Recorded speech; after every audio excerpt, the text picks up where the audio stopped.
my colleagues have seen anything like this. Is she seen a ghost?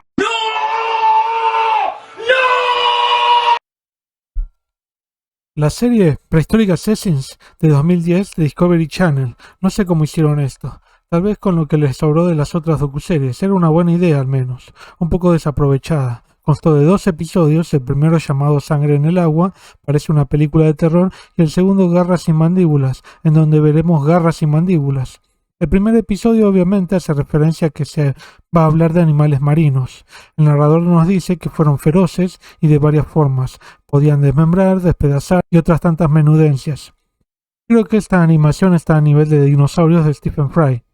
No hay textura en los animales que se reconstruyen, pero como en dinosaurios vamos a distintos especialistas hablando de los fósiles que se discuten en el episodio. Supongo que no vieron la animación antes de que les hicieran la entrevista. 2 paleontólogos hablan de que desde el origen de la vida lo que se vio y alentó la evolución fue la relación predador-presa y que los animales herbívoros estaban por un lado y después los demás comiéndose entre sí. El primer predador letal es el Dunkleosteus, del Devónico unos 370 millones de años atrás, con enormes placas dentarias y fuerza de mordida, además de una gran armadura en todo su cuerpo. Este pez predador letal se alimentaría de placodermos, otros peces acorazados, y que se defenderían con estas placas dérmicas en todo su cuerpo y escapando además lo más rápido posible, si es que lo veían al atacante, con su armadura para evitar que el Dunkleosteus los agarrara. Los animales de los fondos marinos podían ser acorazados a distintos niveles, como los distintos tipos de crustáceos con armaduras parecidos a cangrejos armadura actual, por lo que evolucionó este tipo de defensa en distintos tipos de animales marinos. Después dicen que de unas 5 formas distintas, que con estas mandíbulas podían morder con muchísima fuerza a su presa, en total unos 5.000 newtons, que es superior a la fuerza de mordida de un tiburón blanco actual. Esto fue basado también en un estudio de algunos científicos que reconstruyeron en tamaño de vida al cráneo del Dunkleosteus y pudieron medir todos los parámetros, como les dije en Dinosaurio de Stephen Fry, que no lo hacen, que acá reconstruyeron adecuadamente el cráneo del Dunkleosteus y con medición de parámetros de valores más altos y más bajos de la fuerza de mordida pudieron llegar a una estimación. El origen de la mandíbula se dio a partir de uno de los arcos branquiales de los peces ancestros que eran agnatos, que era todo branquias y succionaban solamente el alimento.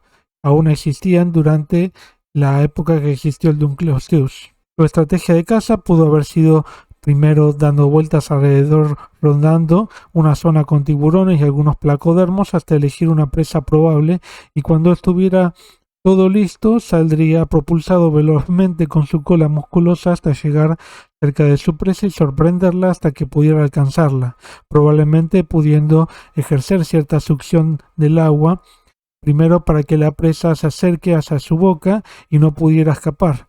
La mandíbula también tenía 4 puntos de movimiento para ejercer su fuerza de mordida y potenciar esa fuerza. El tamaño que dicen en la serie está sobreestimado. Según los últimos estudios, no sería más grande que los 4 metros de largo. Bueno, ahí termina todo sobre Dunkleosteus. ¿Te gustó? Bueno, no importa. Ahora van unos 100 millones de años antes, unos 460 millones de años, un predador de más de 2 metros de largo. Otro predador letal, esta vez un artrópodo, Megalograptus, del Ordovícico. Usaba sus quelíceros para despedazar a sus presas y sus colas para propulsarse en el agua, y es pariente de otros tantos artrópodos que llegaron a la actualidad. Verdaderamente esta animación deja mucho que desear. No tenían ganas de hacerla porque dejaron todas las ganas en los dinosaurios, me parece. El trilobite parece dibujado, son muy lisos, sin textura y claro sentido de su tridimensionalidad. El Megalograptus este tenía espinas y sus ojos con muchos dientes para ver a sus presas en distintos lugares y ubicarse con facilidad. Y con esos apéndices pudiera destrozar un trilobite con su exoesqueleto tan duro es dudoso, pero hay evidencias probables de predación en trilobites. Se sospecha, hay distintos sospechosos. El Megalograptus pudo haber sido uno dentro del Ordovícico. Este Megalograptus, como dije, sería pariente, por ejemplo, de escorpiones. Tal vez pudiera utilizar la cola para ayudarse con su presa. Hay algunos registros de probables coprolitos de Megalograptus también, con restos de trilobites, y de otro Megalograptus indicando posible canibalismo. Obvio, si podía comer y había otro de su especie, lo comería. También se presume que cazaría cerca de las costas, o relativamente cerca, así que acá dicen que como que es mar abierto y no sería tan así. Hay esponjas y poríferos muy feos por acá. El siguiente es un Cameroceras, un cefalópodo gigante de unos 450 millones de años, tenía alrededor de 6 metros de largo. La taxonomía de estos cefalópodos es muy problemática, por lo que estuve investigando y en realidad el género Cameroceras parece ser una bolsa de gatos en la cual ponen todos los grandes cefalópodos ortocónicos como este que van encontrando, o sea, sin un sentido taxonómico preciso. Como cualquier otro cefalópodo, Cameroceras tenía un juego de tentáculos con los cuales podía ayudarse a maniobrar, cambiar de dirección y sujetar a su presa. Pero el órgano principal de propulsión era el hipónomo o sifúnculo, por el cual podía expulsar agua a grandes velocidades y de esta forma proveerles de aceleración rápida. Además de estos tentáculos, el sifúnculo tenía una gran mandíbula, no homóloga a la de los vertebrados, pero que tenía la misma función, que era destrozar a su presa para poder introducirla a su sistema digestivo posterior. Esta boca estaba formada por una sustancia endurecida o quitina, que es la misma que tienen los invertebrados en el exterior del caparazón y que les permite atrapar y comer casi cualquier otro animal. Estos habrían sido predadores predominantes de su época. Acá los vemos nadando horizontalmente, a diferencia de lo que vimos, por ejemplo, en Life on Our Planet o en Prehistoric Planet. Curioso, aunque también la animación sigue siendo fea. Vamos 300 millones de años después, en el Jurásico, hace unos 150 millones de años, existía otro animal marino que era un predador temible. Este era el Liopleurodon. Acá insiste en que se trata de un plesiosaurio. En realidad es un pliosaurio, pero es también un plesiosauroideo, o sea, del grupo donde están los plesiosaurios y los pliosaurios, en este mismo grupo. Este reptil marino podía atrapar cualquier presa en su época, en la cual había muchos otros predadores eficaces en mayor cantidad y diversidad que jamás vio la naturaleza, según dice el narrador. Sí, bueno, en gran parte fue así porque quedaron resabios del Paleozoico, de los que sobrevivieron, los pocos que sobrevivieron, y después que fueron apareciendo durante el Triásico y principio del Jurásico. Las aletas le servían como órgano de propulsión también. Los cuatro al mismo tiempo servían para acelerar, pero no para nadar en sí. No era tan eficiente para nadar, según lo reveló un estudio como el que se muestra a través de este experimento, que es una buena manera de probarlo con la morfología del animal. Esta morfología de aletas evolucionó varias veces en distintos animales marinos, como también sucede en focas, elefantes marinos y otros, demostrando que esta morfología evidentemente es útil, eficiente para la biomecánica de estos animales. Además vivió durante unos 10 u 11 millones de años en el género, por lo menos, de acuerdo a los registros conocidos hasta el momento. El cráneo era enorme, con dientes entrelazados y aletas que le permitían nadar rápidamente. Este es el predador perfecto. La apariencia de este Liopleurodon es la misma que vimos en Caminando con Dinosaurios, pero no se ve exactamente igual a pesar de que la serie se hizo unos 10 años antes. Aún sigue luciendo bien, incluso mejor que esto. Luego vamos al Plesiosaurio, que vivió durante el Cretácico en el mar interior de Norteamérica, en donde habían otros grandes predadores. Mientras en tierra existía el Tyrannosaurus y varios de sus parientes. Siempre tienen que mencionar dinosaurios si no saben sostener estas docuseries por cuenta propia. El Plesiosaurio tenía también una batería de dientes alargados, recurvados y entrelazados. Un cuello alargado con hasta 71 vértebras cervicales, el vertebrado con más vértebras cervicales conocido. Aunque hay otros animales que aumentaron el número de vértebras en su cuello, ninguno lo alcanzó al plesiosaurio. Por ejemplo, algunas aves pueden llegar a tener algo más de 20 vértebras cervicales, unas 25. También las aletas le daban propulsión necesaria en estos mares interiores con mucha comida caliente. Es posible que la coloración oscura del dorso del cuerpo, si es que era así, le hubiera permitido pasar desapercibido al ir al fondo del mar para poder surgir de golpe y llegar hasta donde están los demás peces, formando un cardumen y atrapar los necesarios para llenar su estómago y digerir los peces gracias a los gastrolitos que poseían, además de necesitar varios peces de tamaño relativamente reducido debido a un cuello demasiado alargado, pero el cráneo era pequeño en comparación. Esto obviamente es una adaptación del animal, o sea, podían comer sus presas y atacar y atrapar estos animales de reducido tamaño, porque el cuello alargado les permitía atraparlos y su pequeño cráneo era apto para estos pequeños animales. Era apto para esto. Evidentemente había suficiente pescado para todos. El último animal marino que vemos es el Sifactinus, el cual era un pez de gran tamaño, hasta entre 4 a 6 metros de largo, era muy alargado en relación a su altura, a diferencia del plisosaurio que tenía que tragar una presa de pequeño tamaño por tener un cráneo, y el Sifactinus podía tragar animales de gran tamaño, muy cercano al del propio Sifactinus. De esto hay registros fósiles, algunos de estos algunos con este pez gigante, con otros esqueletos de pez en su cavidad abdominal, perdiendo ambos la vida por razones desconocidas. A veces, al tragar una presa viva, lleva a que el predador reciba mordidas de su presa dentro de la cavidad abdominal, tratando de salir, o también si el tamaño de la presa es demasiado grande, esta puede llevar a que su predador pierda la vida porque no puede soportarlo. De todas formas, esta estrategia de alimentación hacía que el Sifactinus pueda comer una presa entera de gran tamaño y no necesitaba volver a comer por varios días o semanas, lo cual llevó en parte a su éxito durante varios millones de años. La boca evidentemente era muy útil y tenía una apertura y un cierre muy particular, permitiendo emboscar a su presa, meterla en su boca, pero tal vez no una mordida demasiado fuerte. Esta forma de vida de Sifactinus es muy eficiente para la evolución y no volvimos a ver algo así en la naturaleza, al igual que lo que vimos de los plesiosaurios y los artrópodos gigantes, el cefalópodo ortogónico, que no volvieron a aparecer. Cuando se extinguieron fue todo para ellos. En el episodio 2 nos habla de distintos predadores terrestres, tanto dinosaurios como mamíferos, y cómo evolucionaron varias veces el mismo plan morfológico para poder procurarse una presa, tales como garras o colmillos, y una fuerza atlética que puede denominarse, al menos en algunos casos, evolución convergente. Estas garras retráctiles de los dromaeosáuridos evolucionaron desde el ancestro común de los dinosaurios noavianos de este grupo y llegó a la actualidad en aves de presa. Dicho sea de paso, los sonidos que les pusieron a estos Deinonychus son los de aves de presa. ¡Qué desastre!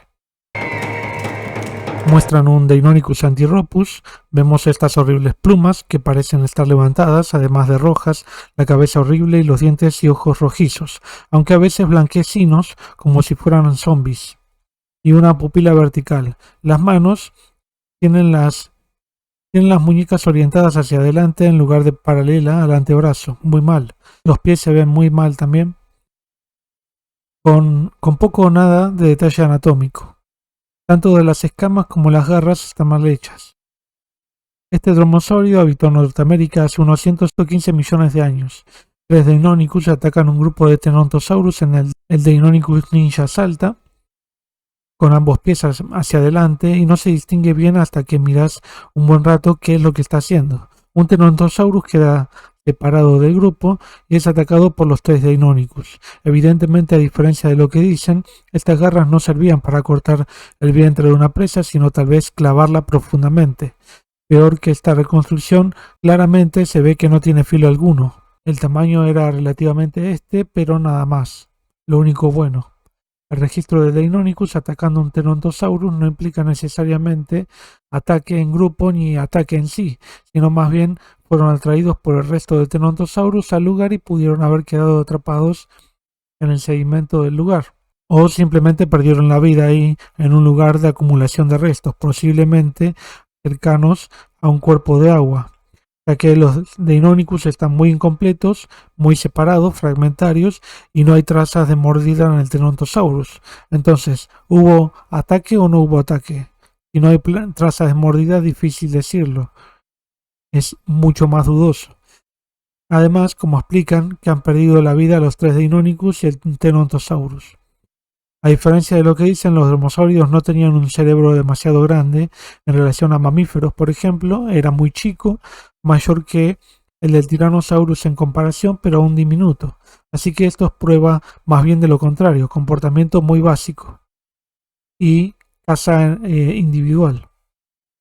El siguiente es un dinosaurio, el Daspletosaurus, que vivió en Norteamérica hace unos 75 millones de años. Este tiranosaurio habitó durante la presencia del mar interior, del cual ya hablamos, Era también más pequeño que el Tyrannosaurus, de unos 8 o 9 metros de largo y de casi 2.000 a 4.000 kilos de peso. En la serie dicen unos 6.000 kilos, ponele. Pero también era mucho más grácil, con mayor capacidad para correr cierta distancia a buena velocidad. Obviamente está reconstruido horriblemente y sus pasos son como un estallido. Tiene que ser horrible también, obviamente. Su gran cráneo y dientes tenían una raíz enorme, casi tan grande como el resto del diente, o sea, la corona, un nasal fusionado para darle más fuerza, otra cosa que está mal, porque los nasales se fusionaban diferente en cada individuo, cada especie de tiranosaurio, así que no está relacionado con la ontogenia en sí, y si otros terópodos tenían los nasales no fusionados, no quiere decir que tuvieran menos fuerza. El cuello era más corto y robusto que el del Tyrannosaurus, por ejemplo. Los brazos dicen que pudieron haber llegado a desaparecer si continuaba algunos millones de años más su evolución, lo cual dudo, ya que a pesar de ser reducidos estos brazos eran muy fuertes.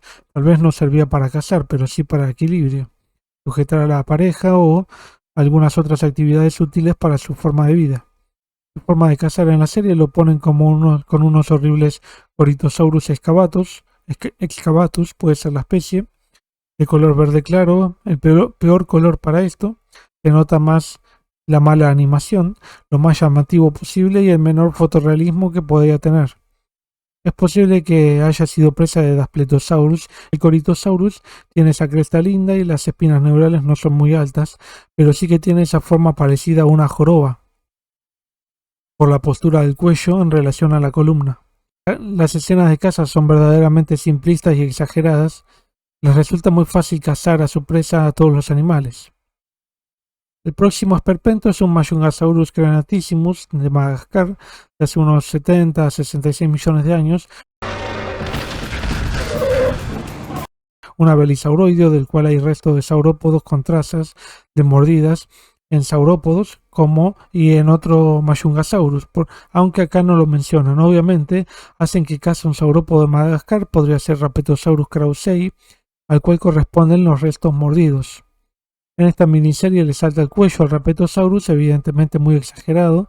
Era un dinosaurio terópodo relativamente grande, no tanto como el Tyrannosaurus, de un máximo de 8 metros de largo, tenía un cráneo más alto y menos alargado que los tiranosáuridos, pero habría sido eficiente igualmente para las presas que comía, a pesar de no tener su fuerza de mordida ni el gran tamaño de los dientes y brazos incluso más reducidos, y también eran bastante ágiles estos abelisauroideos. Bueno, vamos por los últimos, por suerte. El Hyenodon brevirostri puede ser la especie, aunque hay otras. Mira lo que es esto. ¿Cómo puede ser que pongan esto en un documental? Encima todas las escenas de cacería son iguales. Este predador era un creodonte, no félido ni cánido, como son la mayoría de los predadores actuales. Bueno, acá ataca a estos mamíferos que pueden ser un Mesohippus, de la familia de los caballos o equide, aunque también podría haber comido alguna otra especie de otros grupos. El tamaño del Hyenodon era de algo más de 2 metros de largo, algo más de 1 metro de altura, o sea, era grande, más o menos de las hienas actuales. También tenía una fuerza de mordida grande en relación a la mayor parte de los predadores, porque tenían un cráneo macizo y robusto. Los dientes carniceros tenían numerosos molares, a diferencia de, por ejemplo, el gato doméstico, que tiene solo un molar secodonte, que es el molar carnicero. El Hyenodon también tenía uno de sus molares más grandes, capaces de probablemente destrozar hueso, y lo podía mantener afilado al ponerse en contacto entre el molar de la mandíbula y el cráneo. Bueno, esto hay que ver, no sé.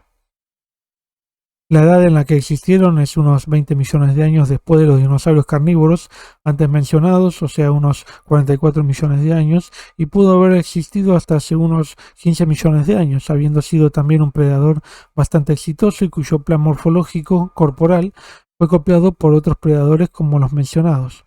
Mira la animación de la locomoción, mira esas manos, qué desastre. Está más duro que si hubiera usado una estatua. El siguiente es el predador Smilodon populator. Dado que hablan de su gran distribución en Norteamérica y en América del Sur, por el gran intercambio faunístico americano cuando se formó el Istmo de Panamá en Centroamérica, y fue el principal depredador hace unos 2 millones de años, y llegó hasta hace unos 10.000 años de existencia, cuando el resto de la megafauna se extinguió, tal vez incluso relacionado con la presencia del hombre en algún nivel, en algún grado de relación por su extinción.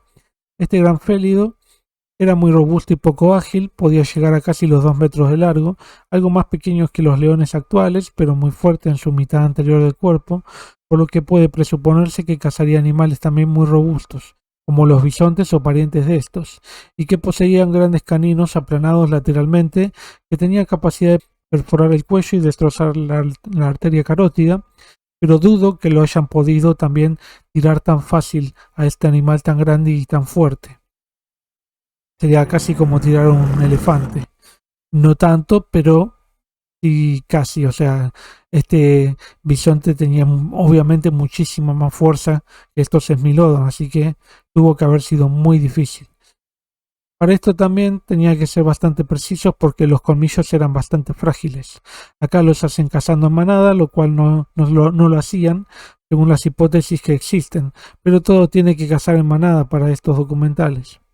El último predador de la serie es el Megalania, o más bien Varanus priscus, que era un pariente del lagarto de Komodo, pero mucho más grande. Podía también comer presas más grandes y vivió hace unos 40.000 años, por lo que no sería difícil pensar que hayan convivido con el hombre o incluso cazarlo. Y tal vez incluso al revés, y el hombre muchas veces se defendieran o cazaran para comer a estos predadores. Este lagarto gigante, que pudo haber llegado en algunos casos a los 7 metros de largo, y como todo reptil debía calentarse con el sol y así poder comenzar su día y perseguir una presa a gran velocidad durante un tiempo suficiente para morderla e inyectarle su veneno. Posiblemente la emboscaban a su presa y en cuanto podían le clavaban su mandíbula a esta con sus dientes y de esta forma el veneno ejercía su acción, tal vez dejándola irse a su presa para luego aprovechar cuando ya estuviera sin vida o agonizando. De esta forma pudo haber cazado una gran diversidad de presas en su ambiente en Australia, en donde pudieron también haber formado poblaciones de cierto tamaño de esta especie.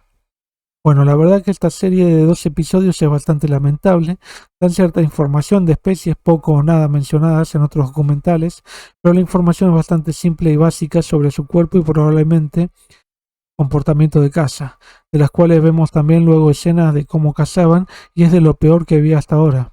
Tal vez a nivel de dinosaurio de Stephen Fry o peor, aunque esta serie Prehistoric Assassins del 2010 podría tener mayor excusa que la serie de Fry del 2023, muy mal explicado y escueta la serie, y la información, hablando de unos 5 a 10 minutos por especie, de las cuales tampoco existe información clara en algunos casos de lo que hubiera comido, o que si los vas a hacer por primera vez, por lo menos hacelo bien. Si tuviera que ponerle una calificación, como siempre hago, creo que le pondré un 4. ¿Vos qué calificación le pondrías? La verdad es principalmente el mal CGI, pero también por la poca información y a veces incorrecta, como menciono durante el análisis, y algunos paleontólogos que puede ser que den alguna información buena, pero no mucho más.